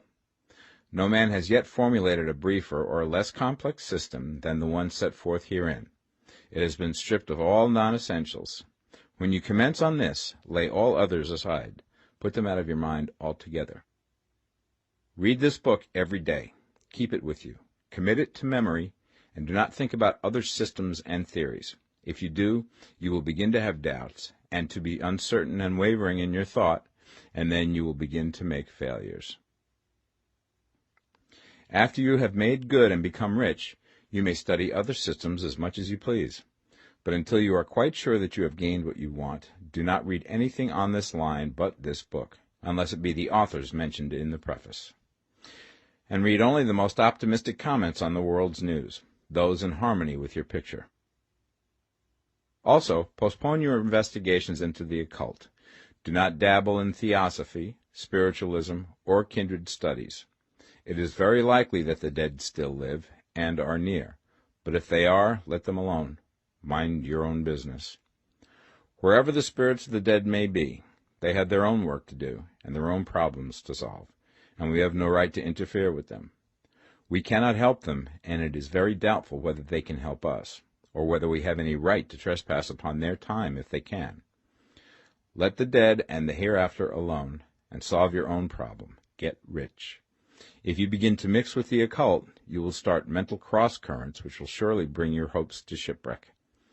Now, this and the preceding chapters have brought us to the following statement of basic facts. There is a thinking stuff from which all things are made, and which, in its original state, permeates, penetrates, and fills the interspaces of the universe. A thought in this substance produces the thing that is imaged by the thought. Man can form things in his thought, and, by impressing his thought upon formless substance, can cause the thing he thinks about to be created. In order to do this, man must pass from the competitive to the creative mind. He must form a clear mental picture of the things he wants, and hold this picture in his thoughts with the fixed purpose to get what he wants, and the unwavering faith that he does get what he wants, closing his mind against all that may tend to shake his purpose, dim his vision, or quench his faith. And in addition to all this, we shall now see that he must live and act in a certain way. Chapter 11. Acting in the Certain Way. Thought is the creative power, or the impelling force which causes the creative power to act. Thinking in a certain way will bring riches to you, but you must not rely upon thought alone, paying no attention to personal action. That is the rock upon which many otherwise scientific metaphysical thinkers meet shipwreck, the failure to connect thought with personal action. We have not yet reached the stage of development, even supposing such a stage to be possible, in which man can create directly from formless substance without nature's processes or the work of human hands. Man must not only think, but his personal action must supplement his thought. By thought you can cause the gold in the hearts of the mountains to be impelled towards you, but it will not mine itself, refine itself, coin itself into double eagles, and come rolling along the roads seeking its way into your pocket. Under the impelling power of the Supreme Spirit, men's affairs will be so ordered that someone will be led to mine the gold for you. Other men's business transactions will be so directed that the gold will be brought toward you, and you must so arrange your own business affairs that you may be able to receive it when it comes to you. Your thought makes all things, animate and inanimate, work to bring you what you want, but your personal activity must be such that you can rightly receive what you want when it reaches you. You are not to take it as charity, nor to steal it. You must give every man more in use value than he gives you in cash value. The scientific use of thought consists in forming a clear and distinct mental image of what you want, in holding fast to the purpose to get what you want, and in realizing with grateful faith that you do get what you want. Do not try to project your thought in any mysterious or occult way, with the idea of having it go out and do things for you. That is a wasted effort and will weaken your power to think with sanity. The action of thought in getting rich is fully explained in the preceding chapters. Your faith and purpose positively impress your vision upon formless substance, which has the same desire for more life that you have. And this vision, received from you, sets all the creative forces at work in and through their regular channels of action, but directed towards you. It is not your part to guide or supervise the creative process. All you have to do with that is to retain your vision, stick to your purpose, and maintain your faith and gratitude.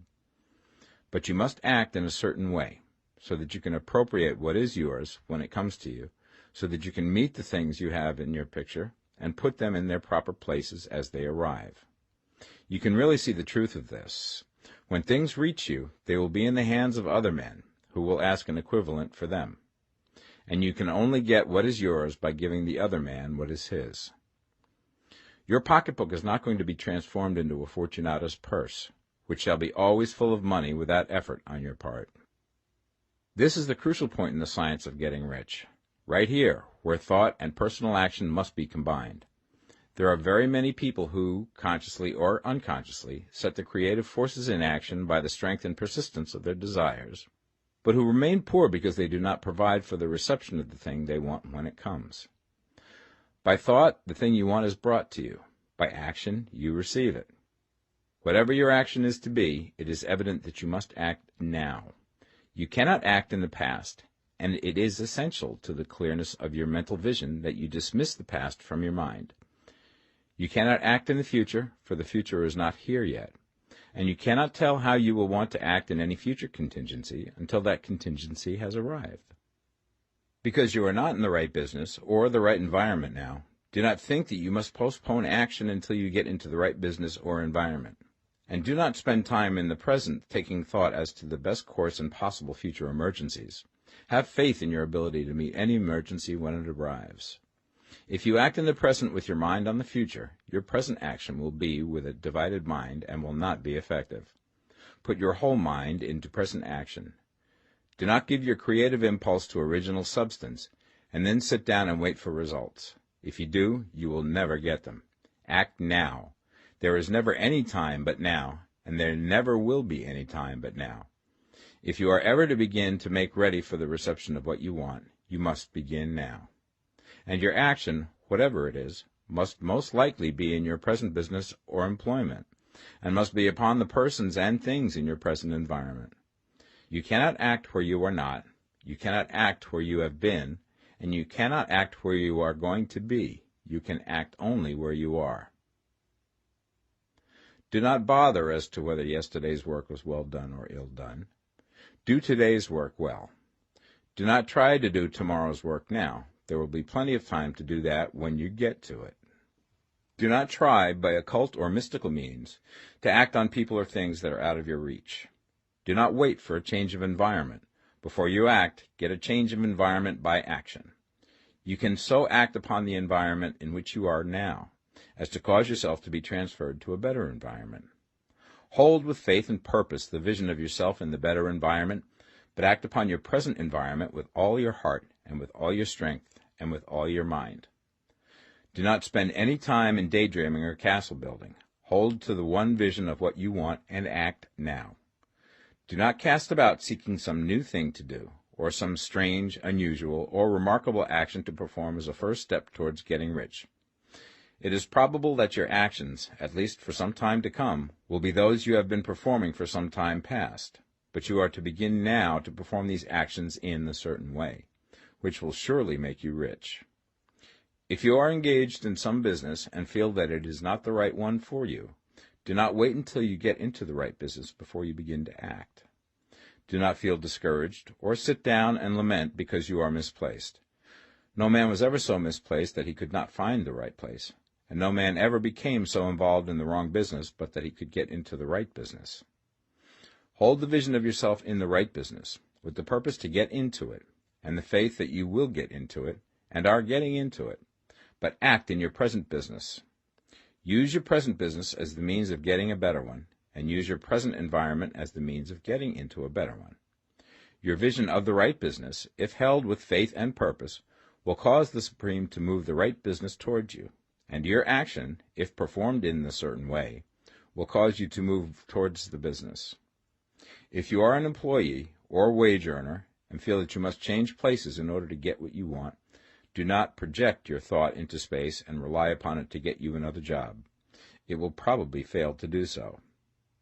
Hold the vision of yourself in the job you want, while you act with faith and purpose on the job you have, and you will certainly get the job you want.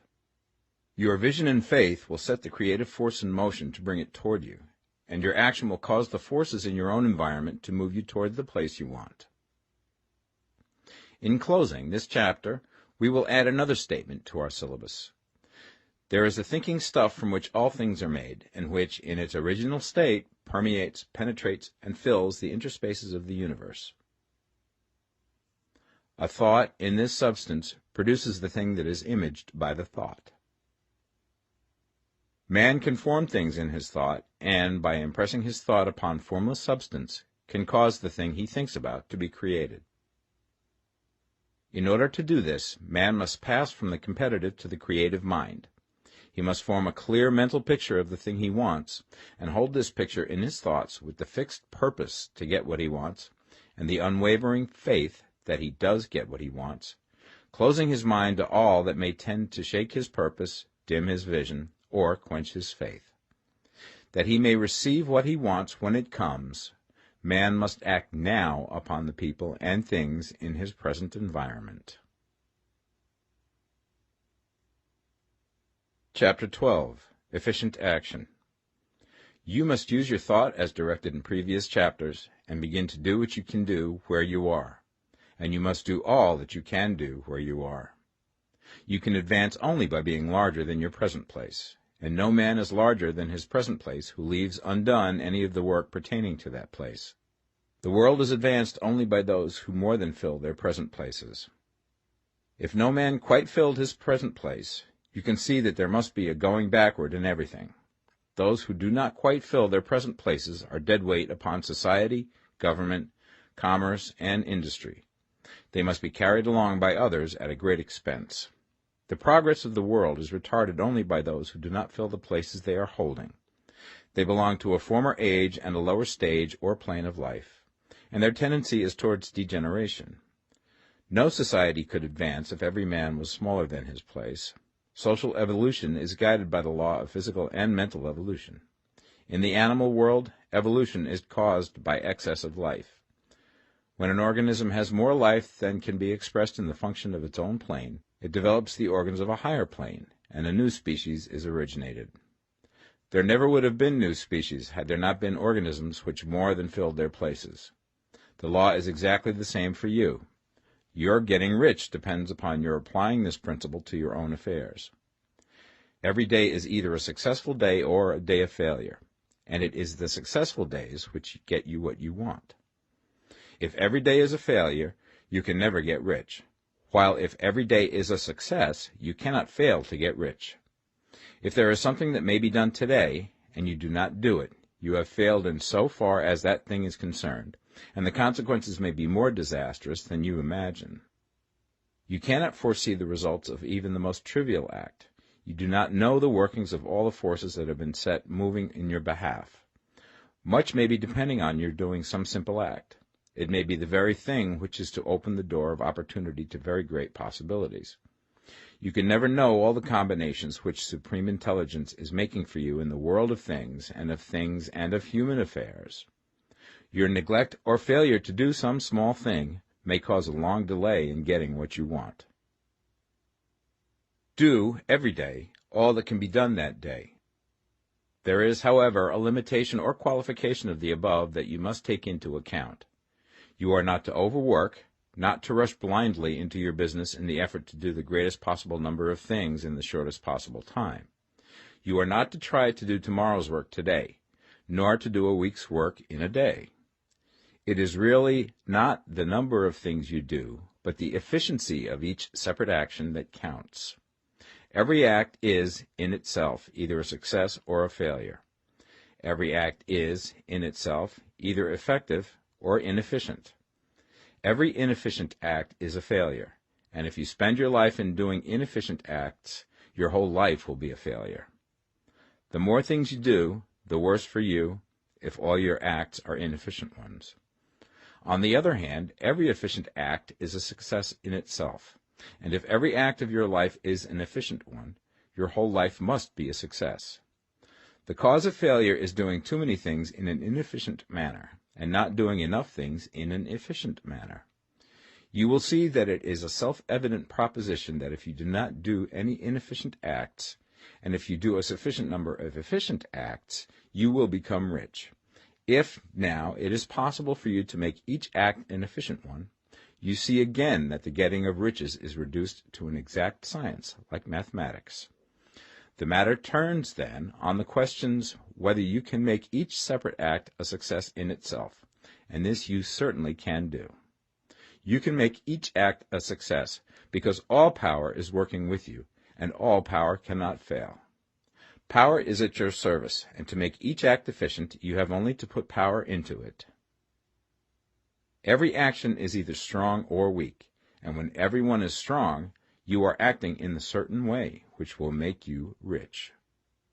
Every act can be made strong and efficient by holding your vision while you are doing it, and putting the whole power of your faith and purpose into it. It is at this point that the people fail who separate mental power from personal action. They use the power of the mind in one place and at one time, and they act in another place at another time. So their acts are not successful in themselves. Too many of them are inefficient. But if all power goes into every act, no matter how commonplace, every act will be a success in itself. And as in the nature of things, every success opens the way to other successes, your progress towards what you want and the progress of what you want toward you will become increasingly rapid. Remember that successful action is cumulative in its results, since the desire for more life is inherent in all things. When a man begins to move towards larger life, more things attach themselves to him, and the influence of his desire is multiplied. Do, every day, all that you can do that day, and do each act in an efficient manner. In saying that you must hold your vision while you are doing each act, however trivial or commonplace, I do not mean to say that it is necessary at all times to see the vision distinctly to its smallest details. It should be the work of your leisure hours to use your imagination on the details of your vision, and to contemplate them until they are firmly fixed upon memory. If you wish speedy results, spend practically all your spare time in this practice. By continuous contemplation you will get the picture of what you want, even to the smallest details, so firmly fixed upon your mind and so completely transferred to the mind of formless substance, that in your working hours you need only to mentally refer to the picture to stimulate your faith and purpose, and cause your best effort to be put forth. Contemplate your picture in your leisure hours until your consciousness is so full of it that you can grasp it instantly. You will become so enthused with its bright promises that the mere thought of it will call forth the strongest energies of your whole being. Let us again repeat our syllabus, and by slightly changing the closing statements, bring it to the point we have now reached. There is a thinking stuff from which all things are made, and which, in its original state, permeates, penetrates, and fills the interspaces of the universe. A thought in this substance produces the thing that is imaged by the thought. Man can form things in his thought, and, by impressing his thought upon formless substance, can cause the thing he thinks about to be created. In order to do this, man must pass from competitive to the creative mind. He must form a clear mental picture of the thing he wants, and do, with faith and purpose, all that can be done each day, doing each separate thing in an efficient manner. Chapter 13. Getting into the right business. Success in any particular business depends for one thing upon your possessing in a well-developed state the faculties required in that business. Without good musical faculty, no one can succeed as a teacher of music. Without well-developed mechanical faculties, no one can achieve great success in any of the mechanical trades. Without tact and the commercial faculties, no one can succeed in the mercantile pursuits. But to possess in a well-developed state the faculties required in your particular vocation does not ensure getting rich. There are musicians who have remarkable talent and who yet remain poor. There are blacksmiths, carpenters, and so on who have excellent mechanical ability, but who do not get rich. And there are merchants with good faculties for dealing with men who nevertheless fail. The different faculties are tools. It is essential to have good tools, but it is also essential that the tools should be used in the right way. One man can take a sharp saw, a square, a good plane, and so on, and build a handsome article of furniture. Another man can take the same tools and set to work to duplicate the article, but his production will be a botch. He does not know how to use good tools in a successful way. The various faculties of your mind are the tools with which you must do the work which is to make you rich. It will be easier for you to succeed if you get into a business for which you are well equipped with mental tools. Generally speaking, you will do best in that business which will use your strongest faculties, the one for which you are naturally best fitted. But there are limitations to this statement also. No man should regard his vocation as being irrevocably fixed by the tendencies with which he was born. You can get rich in any business, for if you have not the right talent you can develop that talent. It merely means that you will have to make your tools as you go along, instead of confining yourself to the use of those with which you were born.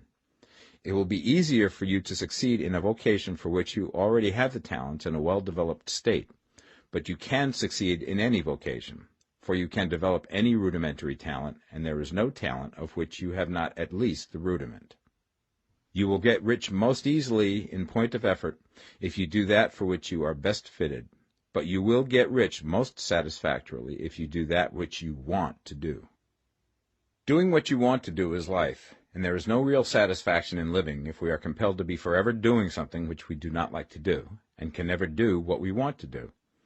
And it is certain that you can do what you want to do. The desire to do it is proof that you have within you the power which can do it. Desire is a manifestation of power. The desire to play music is the power which can play music seeking expression and development. The desire to invent mechanical devices is the mechanical talent seeking expression and development. When there is no power, either developed or undeveloped, to do a thing, there is never any desire to do that thing. And where there is strong desire to do a thing, it is certain proof that the power to do it is strong, and only requires to be developed and applied in the right way. All things else being equal, it is best to select the business for which you have the best developed talent. But if you have a strong desire to engage in any particular line of work, you should select that work as the ultimate end at which you aim. You can do what you want to do, and it is your right and privilege to follow the business or avocation which will be most congenial and pleasant. You are not obliged to do what you do not like to do, and should not do it except as a means to bring you to the doing of the thing you want to do. If there are past mistakes whose consequences have placed you in an undesirable business or environment, you may be obliged for some time to do what you do not like to do. If you feel that you are not in the right vocation, do not act too hastily in trying to get into another one. The best way, generally, to change business or environment is by growth. Do not be afraid to make a sudden and radical change if the opportunity is presented, and you feel after careful consideration that it is the right opportunity. But never take sudden or radical action when you are in doubt as to the wisdom of doing so. There is never any hurry on the creative plane, and there is no lack of opportunity. When you get out of the competitive mind, you will understand that you never need to act hastily. No one else is going to beat you to the thing you want to do. There is enough for all. If one space is taken, another and a better one will be opened for you a little further on. There is plenty of time. When you are in doubt, wait. Fall back on the contemplation of your vision, and increase your faith and purpose. And by all means, in times of doubt and indecision, cultivate gratitude. A day or two spent in contemplating the vision of what you want, and in earnest thanksgiving that you are getting it, will bring your mind into such close relationship with the Supreme that you will make no mistake when you do act. There is a mind which knows all there is to know, and you can come into close unity with this mind by faith and the purpose to advance in life, if you have deep gratitude. Mistakes come from acting hastily, or from acting in fear or doubt, or in forgetfulness of the right motive, which is more life to all and less to none. As you go on in the certain way, opportunities will come to you in increasing number, and you will need to be very steady in your faith and purpose, and to keep in close touch with the all-mind by reverent gratitude. Do all that you can do in a perfect manner every day, but do it without haste, worry, or fear. Go as fast as you can, but never hurry. Remember that in the moment you begin to hurry, you cease to be a creator and become a competitor. You drop back upon the old plane again. Whenever you find yourself hurrying, call a halt. Fix your attention on the mental image of the thing you want, and begin to give thanks that you are getting it. The exercise of gratitude will never fail to strengthen your faith and renew your purpose. Chapter 14. The Impression of Increase. Whether you change your vocation or not, your actions for the present must be those pertaining to the business in which you are now engaged. You can get into the business you want by making constructive use of the business you are already established in, by doing your daily work in a certain way. And in so far as your business consists in dealing with other men, whether personally or by letter, the key thought of all your efforts must be to convey to their minds the impression of increase. Increase is what all men and women are seeking. It is the urge of the formless intelligence within them, seeking fuller expression. The desire for increase is inherent in all nature. It is the fundamental impulse of the universe. All human activities are based on the desire for increase. People are seeking more food, more clothes, better shelter, more luxury, more beauty, more knowledge, more pleasure. Increase in something, more life.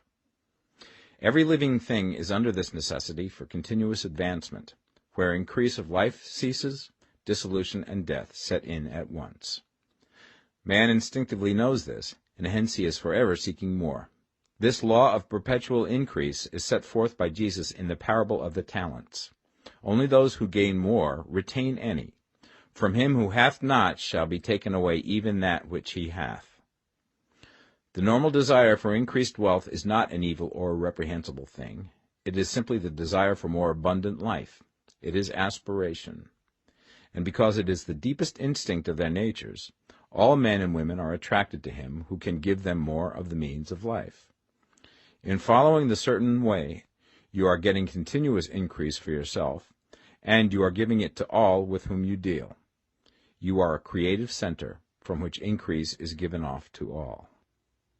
Be sure of this, and convey assurance of the fact to every man, woman, and child with whom you come in contact. No matter how small the transaction, even if it be only the selling of a stick of candy to a little child, put into it the thought of increase, and make sure that the customer is impressed with the thought. Convey the impression of advancement with everything you do, so that all people shall receive the impression that you are an advancing man, and that you advance all who deal with you. Even to the people whom you meet in a social way, without any thought of business, and to whom you do not try to sell anything, give the thought of increase. You can convey this impression by holding the unshakable faith that you, yourself, are in the way of increase, and by letting this faith inspire, fill, and permeate every action. Do everything that you do in the firm conviction that you are an advancing personality, and that you are giving advancement to everybody. Feel that you are getting rich, and that in doing so you are making others rich, and conferring benefits to all. Do not boast or brag of your success, or talk about it unnecessarily. True faith is never boastful. Wherever you find a boastful person, you find one who is secretly doubtful and afraid. Simply feel the faith, and let it work out in every transaction. Let every act and tone and look express the quiet assurance that you are getting rich, that you are already rich. Words will not be necessary to communicate this feeling to others. They will feel the sense of increase when in your presence, and will be attracted to you again. You must so impress others that they will feel that in associating with you they will get increase for themselves. See that you give them a use value greater than the cash value you are taking from them. Take an honest pride in doing this, and let everybody know it, and you will have no lack of customers. People will go where they are given increase, and the Supreme, which desires increase in all, and which knows all, will move towards you men and women who have never heard of you. Your business will increase rapidly, and you will be surprised at the unexpected benefits which will come to you. You will be able from day to day to make larger combinations, secure greater advantages, and to go on into a more congenial vocation if you desire to do so. You must never lose sight of your vision of what you want, or your faith and purpose to get what you want. Let me here give you another word of caution in regards to motives. Beware of the insidious temptation to seek for power over other men. Nothing is so pleasant to the unformed or partially developed mind as the exercise of power or dominion over others. The desire to rule for selfish gratification has been the curse of the world. For countless ages, kings and lords have drenched the earth with blood in their battles to extend their dominions, this not to seek more life for all, but to get more power for themselves. Today, the main motive in the business and industrial world is the same. Men marshal their armies of dollars and lay waste the lives and hearts of millions in the same mad scramble for power over others. Commercial kings, like political kings, are inspired by the lust for power. Jesus saw in this desire for mastery the moving impulse of that evil world he sought to overthrow. Read the 23rd chapter of Matthew and see how he pictures the lust of the Pharisees to be called master, to sit in the high places, to domineer over others, and to lay burdens on the backs of the less fortunate. And note how he compares this lust for dominion with the brotherly seeking for the common good to which he calls his disciples. Look out for the temptation to seek for authority, to become a master, to be considered as one who is above the common herd, to impress others by lavish display, and so on. The mind that seeks for mastery over others is the competitive mind, and the competitive mind is not the creative one. In order to master your environment and your destiny, it is not at all necessary that you should rule over your fellow men, and, indeed, when you fall into the world's struggle for the high places, you begin to be conquered by fate and environment, and your getting rich becomes a matter of chance and speculation. Beware the competitive mind. No better statement of the principle of creative action can be formulated than the favorite declaration of the late Golden Rule Jones of Toledo. What I want for myself, I want for everybody. Chapter 15. The Advancing Man. What I have said in the last chapter applies as well to the professional man and the wage earner as to the man who is engaged in mercantile business. No matter whether you are a physician, a teacher, or a clergyman, if you can give increase of life to others and make them sensible of the fact, they will be attracted to you and you will get rich. The physician who holds the vision of himself as a great and successful healer, and who works towards the complete realization of that vision with faith and purpose, as described in former chapters, will come into such close touch with the source of life that he will be phenomenally successful. Patients will come to him in throngs. No one has a greater opportunity to carry into effect the teaching of this book than the practitioner of medicine. It does not matter to which of the various schools he may belong, for the principle of healing is common to all of them, and may be reached by all alike. The advancing man in medicine, who holds to a clear mental image of himself as successful, and who obeys the laws of faith, purpose, and gratitude, will cure every curable disease he undertakes, no matter what remedies he may use. In the field of religion, the world cries out for the clergyman who can teach his hearers the true science of abundant life. He who masters the details of the science of getting rich, together with the allied sciences of being well, of being great, and of winning love, and who teaches these details from the pulpit, will never lack for a congregation. This is the gospel that the world needs. It will give increase of life, and men will hear it gladly, and will give liberal support to the man who brings it to them. What is now needed is a demonstration of the science of life from the pulpit.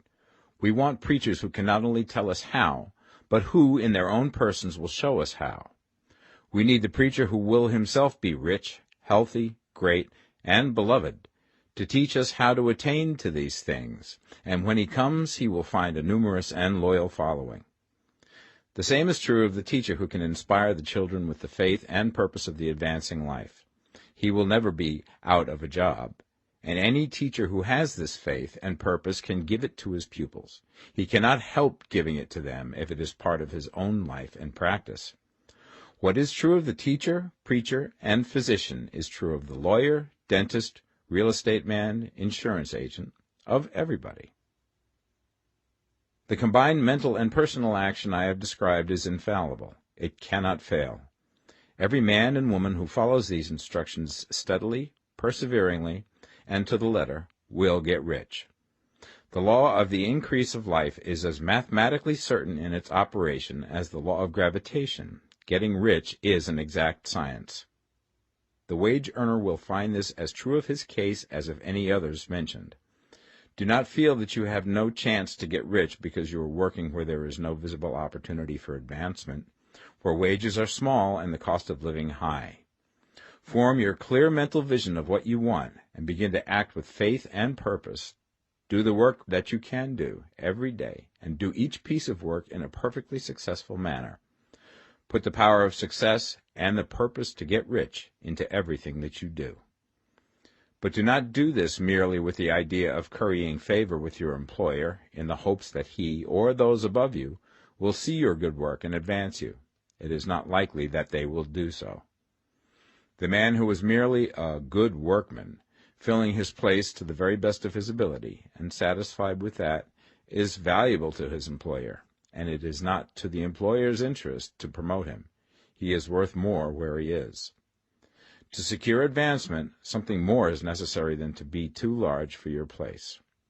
The man who is certain to advance is the one who is too big for his place, and who has a clear concept of what he wants to be, who knows that he can become what he wants to be, and who is determined to be what he wants to be. Do not try to more than fill your present place with a view to pleasing your employer. Do it with the idea of advancing yourself. Hold the faith and purpose of increase during work hours, after work hours, and before work hours. Hold it in such a way that every person who comes in contact with you, whether foreman, fellow workman, or social acquaintance, will feel the power of purpose radiating from you, so that everyone will get the sense of advancement and increase from you. Men will be attracted to you, and if there is no possibility for advancement in your present job, you will very soon see an opportunity to take another job. There is a power which never fails to present opportunity to the advancing man who is moving in obedience to law. God cannot help helping you if you act in a certain way. He must do so in order to help himself. There is nothing in your circumstances or in the industrial situation that can keep you down. If you cannot get rich working for the Steel Trust, you can get rich on a 10-acre farm. And if you begin to move in the certain way, you will certainly escape from the clutches of the Steel Trust and get on to the farm or wherever else you wish to be. If a few thousands of its employees would enter upon the certain way, the Steel Trust would soon be in a bad plight. It would have to give its working men more opportunity or go out of business. Nobody has to work for a trust. The trusts can keep men in so-called hopeless conditions only so long as there are men who are too ignorant to know of the science of getting rich, or too intellectually slothful to practice it. Begin this way of thinking and acting, and your faith and purpose will make you quick to see any opportunity to better your condition. Such opportunities will speedily come, for the Supreme, working in all and working for you, will bring them before you. Do not wait for an opportunity to be all that you want to be. When an opportunity to be more than you are now is presented, and you feel impelled toward it, take it. It will be the first step towards a greater opportunity. There is no such thing possible in this universe as a lack of opportunities for the man who is living the advancing life. It is inherent in the constitution of the cosmos that all things shall be for him and work together for his good, and he must certainly get rich if he acts and thinks in a certain way. So let wage-earning men and women study this book with great care, and enter with confidence upon the course of action it prescribes. It will not fail. Chapter 16. Some Cautions and Concluding Observations. Many people will scoff at the idea that there is an exact science of getting rich. Holding the impression that the supply of wealth is limited, they will insist that social and governmental institutions must be changed before even any considerable number of people can acquire a competence. But this is not true.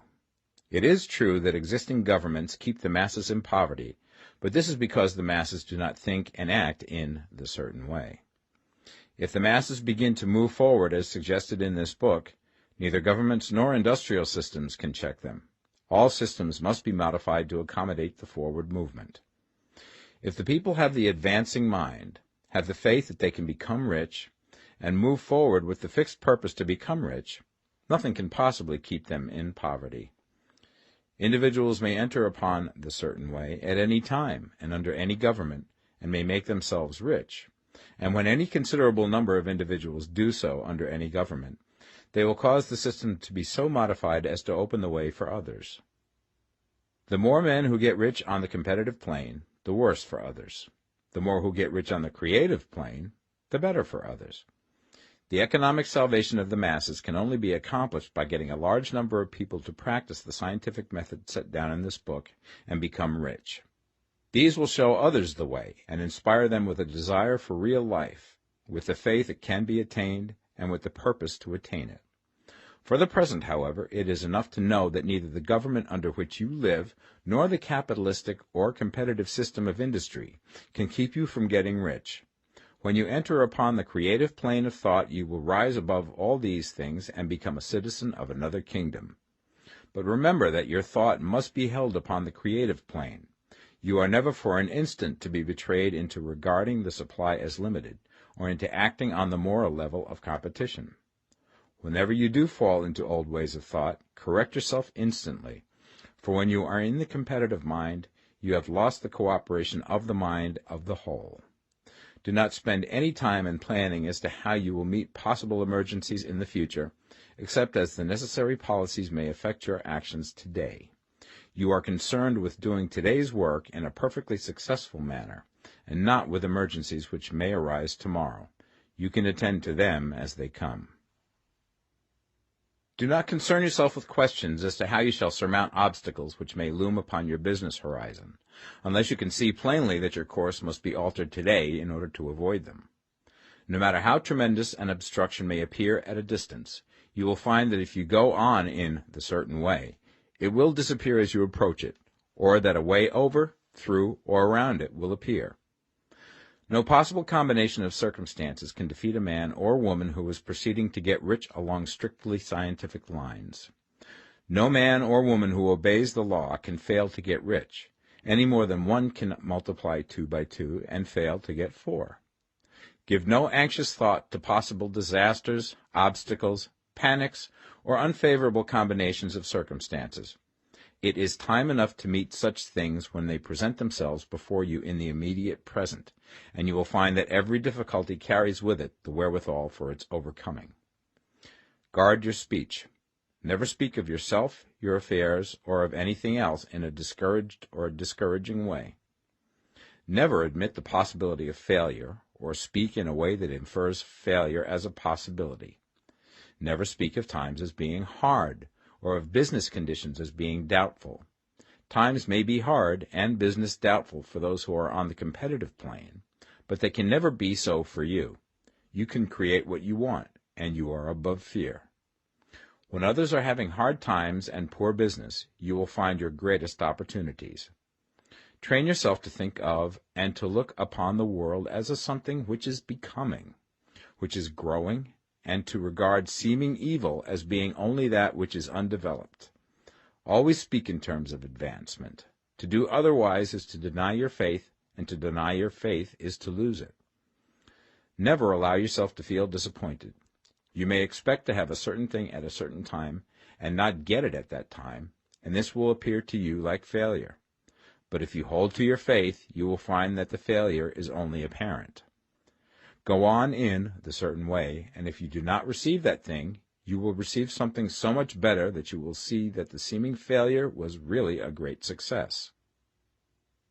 A student of this science had set his mind on making a certain business combination which seemed to him at the time to be very desirable, and he worked for some weeks to bring it about.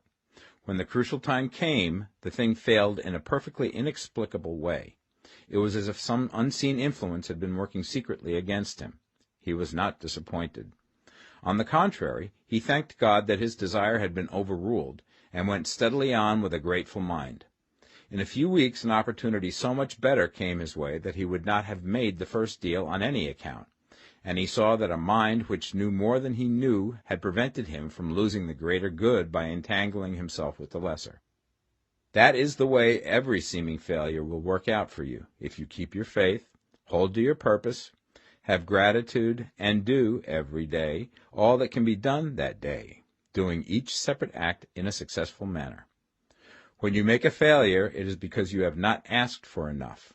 Keep on, and a larger thing than you were seeking will certainly come to you. Remember this. You will not fail because you lack the necessary talent to do what you wish to do. If you go on as I have directed, you will develop all the talent that is necessary to the doing of your work. It is not within the scope of this book to deal with the science of cultivating talent, but it is as certain and simple as the process of getting rich. However, do not hesitate or waver for fear that when you come to any certain place you will fail for lack of ability. Keep right on, and when you come to that place, the ability will be furnished to you. The same source of ability which enabled the untaught Lincoln to do the greatest work in government ever accomplished by a single man is open to you. You may draw upon all the mind there is for wisdom to use in meeting the responsibilities which are laid upon you. Go on in full faith. Study this book. Make it your constant companion until you have mastered all the ideas contained in it. While you are getting firmly established in this faith, you will do well to give up most recreations and pleasure, and to stay away from places where ideas conflicting with these are advanced in lectures or sermons. Do not read pessimistic or conflicting literature, or get into arguments upon the matter. Do very little reading, outside of the writers mentioned in the preface. Spend most of your leisure time in contemplating your vision, and in cultivating gratitude, and in reading this book. It contains all you need to know of the science of getting rich, and you will find all the essentials summed up in the following chapter. Chapter 17. Summary of the Science of Getting Rich. There is a thinking stuff from which all things are made, and which, in its original state, permeates, penetrates, and fills the interspaces of the universe. A thought in this substance produces the thing that is imaged by the thought. Man can form things in his thought, and by impressing his thought upon formless substance can cause the thing he thinks about to be created. In order to do this, man must pass from the competitive to the creative mind, otherwise he cannot be in harmony with the formless intelligence, which is always creative and never competitive in spirit. Man may come into full harmony with the formless substance by entertaining a lively and sincere gratitude for the blessings it bestows upon him. Gratitude unifies the mind of man with the intelligence of substance, so that man's thoughts are received by the formless. Man can remain upon the creative plane only by uniting himself with the formless intelligence through a deep and continuing feeling of gratitude. Man must form a clear and definite mental image of the things he wishes to have, to do, or to become, and he must hold this mental image in his thoughts, while being deeply grateful to the Supreme that all his desires are granted to him. The man who wishes to get rich must spend his leisure hours in contemplating his vision, and in earnest thanksgiving that the reality is being given to him. Too much stress cannot be laid on the importance of frequent contemplation of the mental image, coupled with unwavering faith and devout gratitude. This is the process by which the impression is given to the formless, and the creative forces set in motion. The creative energy works through the established channels of natural growth, and of the industry and social order. All that is included in his mental image will surely be brought to the man who follows the instructions given above, and whose faith does not waver. What he wants will come to him through the ways of established trade and commerce. In order to receive his own when it shall come to him, man must be active, and this activity can only consist in more than filling his present place. He must keep in mind the purpose to get rich through the realization of his mental image. and he must do, every day, all that can be done that day, taking care to do each act in a successful manner.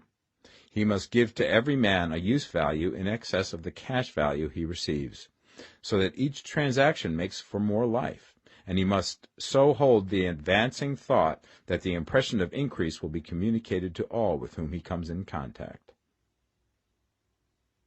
The men and women who practice the foregoing instructions will certainly get rich, and the riches they receive will be in exact proportion to the definiteness of their vision, the fixity of their purpose, the steadiness of their faith, and the depth of their gratitude.